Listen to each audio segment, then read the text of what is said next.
In 2007, the National Research Council released Earth Science and Applications from Space, National Imperatives for the Next Decade and Beyond, which reviewed and summarized the current state of Earth systems in the context of societal changes. On February 8, 2017, national press gathered to see presentations on space, airborne, Earth, and ocean observational systems.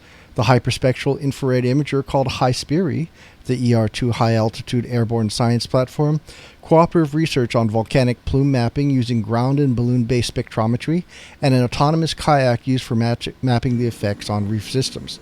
The bottom line is that NASA is combining multiple science platforms to fine-tune observational models on the effects of eruptions from Kilauea since 1983 on Earth, air, and ocean ecosystems. These increasingly targeted observations provide for adjustments of existing mathematical models to better predict the effects of aerosol plume disbursement, be it from nature or mankind. What follows is a collection of videos from combined space, air, earth, and ocean-based science projects that are all part of the NASA science teams worldwide.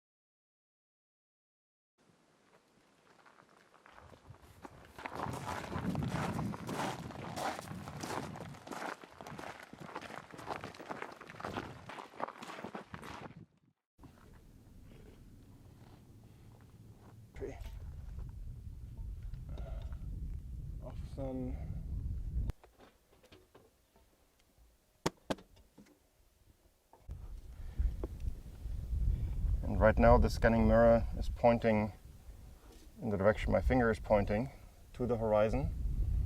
And then a little servo motor in here will move the mirror so that the light intake moves up as my finger is moving to zenith, to straight up. And it will keep doing and repeating that on and scanning through the plume that is in that direction near the horizon. So it will take in light that has gone through the plume. We'll be measuring the absorption of SO2 gas with the spectrometer as it modifies the light that hits the spectrometer.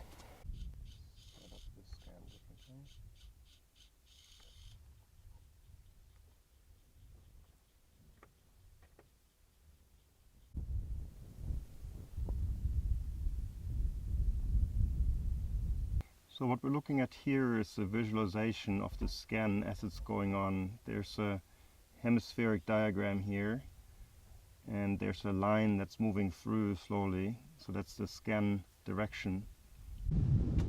Okay, so this is a radiometer buoy. What it does is it floats on the surface. This is a flotation device up here on the top. All of this is above water, everything else is below water. This measures downwelling light from the sun. This sensor here measures upwelling light from the coral and water column and anything else that's below it.